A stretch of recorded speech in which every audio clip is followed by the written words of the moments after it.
Hello. You guys have to deal with my singing voice in the morning. I hate to tell you. Um, we're live here at JPM Sales Partners at our Monday Morning Motivator meeting. We are happy to be on our first day of summer vacation here at the Magoch house. So if my kids pop in, it's because their bathing suits don't fit from last year and they're complaining that they don't want to swim in their old bathing suits. So we're getting ready to go to swim class, but I wanted to pop in and do our regular Monday meeting because I do have something I want to talk to you guys about. And it is the subject of what happens when customers go dark. So if you're with me live, you can pop questions in the chat, anything that you've been going through the week. Let me know. I will answer them. I do answer them for free.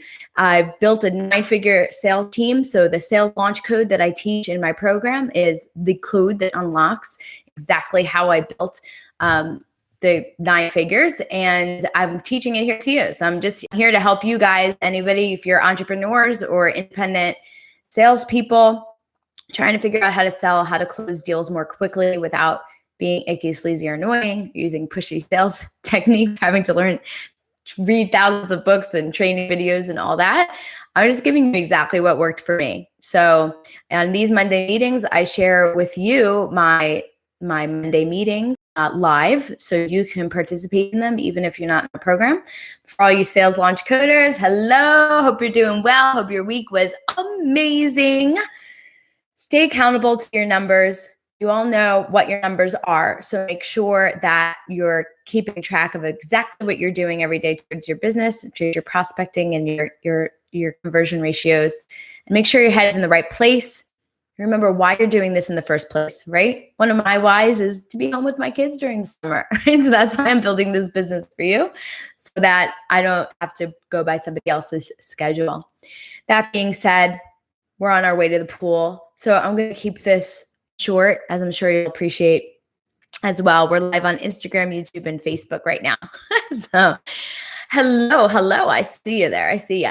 So I wanted to share with you, this common question of what do I do when customers go dark, right? Like, have you ever been in a situation where you had a meeting with someone and they were really excited and they said, we're definitely going to do this. We just have to get approval from this one other person. They don't really have much of a say in it. They just want us to, they just kind of have to give their stamp.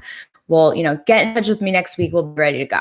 Right? Have you ever had that? And then you get in touch with them next week and no response, or they say like, hey, we just need a couple more days to think about it. Please get back to me next week or in 2 days, right? It's been crazy here.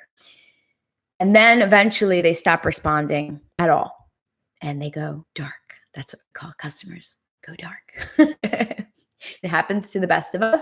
And it actually happens to me when I don't follow my own sales process, because I get caught up in the moment and I think, oh, well, this is a different situation. But you know what? It's never a different situation. The code always works if you apply it. So here's what I want you to do. When a customer goes dark, does it mean that they lied to you when they told you they were interested, or they lied to you when they said, we really have to do something right away because there's a big problem for us and we've been looking for a while, right? Have they just been lying to you, or is it something else? So I want to propose that perhaps they weren't lying to you, right? That everything that they said in that moment and all the excitement that came through and that great relationship you had was all real, right? But there was something that was not right. So there's a couple things that can happen after a customer goes dark. There's really only 2 options you have. 1, follow up forever, which is usually what I do. Or 2, give up, right? I'm not a person that gives up so easily. So I usually follow up. And most sales gurus will teach you, like, that's what the sales made. Just keep following up and following up and following up. I don't disagree, but there is something that you could have done earlier to prevent the situation, right? And so that's what I really want to talk to you about, because, I'm here for I much more prefer preventative medicine than trying to put Band-Aids on things afterwards because we didn't do everything according to code, and get the customer in a position where they can say yes at the time they're most likely to say yes. So I want to repeat that because it's like my mantra. I say this over and over again. You need to create an environment where the customer can say yes at the time they're most likely to say yes. So what happened was the customer said yes to you at the time that they were most likely to say yes, but they actually couldn't say yes at that point. They couldn't say yes because they still needed someone else's approval, right? They needed that stamp of approval. They still needed to do some research and talk to editors. They needed to make sure they had that, they had money in the budget and, that they were okay to use it, right? They needed to make sure one more thing, right? So they needed to try it out, all of those things. So let's reverse. And instead of continually getting caught in the situation where customers go dark because you presented to them when they couldn't actually say yes, right? That's really like the core of so many sales problems. You present people the solution when they weren't able to say yes at that point. And if you've already seen my training on the science behind why people buy or downloaded the cheat sheet, look under this video because there'll be a link to my newest training there. You'll know that the time that people are most likely to buy is right after the presentation, right? So if we don't create an arc or a story where they can say yes at that time that they're most likely to say yes, and when you read the science behind why people buy, you'll understand the why behind of all that.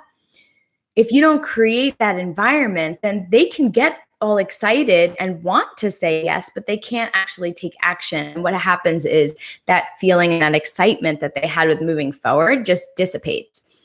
And it gets harder and harder for them to make a decision. Again, dive into the science behind why people buy because it'll really break down the science behind all of that. So what you need to do is make sure that you're not presenting until you know all the answers in your discovery part of the sales process, right? So go back, if you're in the sales launch code, go back to the discovery. There's some mistakes that I see often happening, even when people know what they're supposed to do or what they're supposed to ask. There's some common mistakes. One of them is dancing around the concept of money, the money question, right? I hear a lot of times people say, well, they're a big corporation and they make billions of dollars. I know they have the money, right? That's not true, right? Even more so, if it's a large corporation, they're going to have every dollar allocated to something. So you need to make sure that they have something allocated to your solution and make sure that it fits in the budget. So a lot of times I hear people avoid actually saying the cost of their product. And that's not to say you should give them a quote, totally different. I'm saying that you need to give a range and make sure that they can afford something within the range of the solutions that you provide. Another is decision makers, right? They assume that if, whoever they're talking to is the only person they really need to talk to, or they trust that that person will bring in the right people when needed.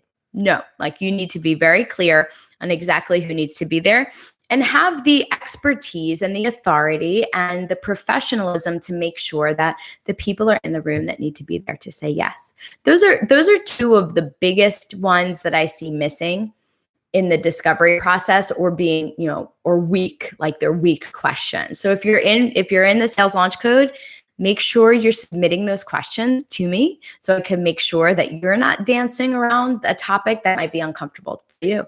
Money is uncomfortable for a lot of people. So when we get to that budget question or, that cost question, we tend to make up different words instead of what we're actually talking about, which is the money, right? Okay, so those are my tips for this week. If you have any questions, please reach out to me. I'm here for you.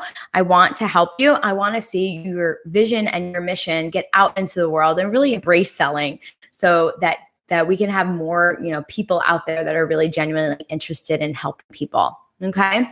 And whatever that product or service is that you're bringing to the market that can really change lives or change the environment or change in a positive way the world we're living in, I want to help you. I want to help you the most. All right. So I'll see you next week, Monday at 10 a.m. Have a great week, everyone. Bye.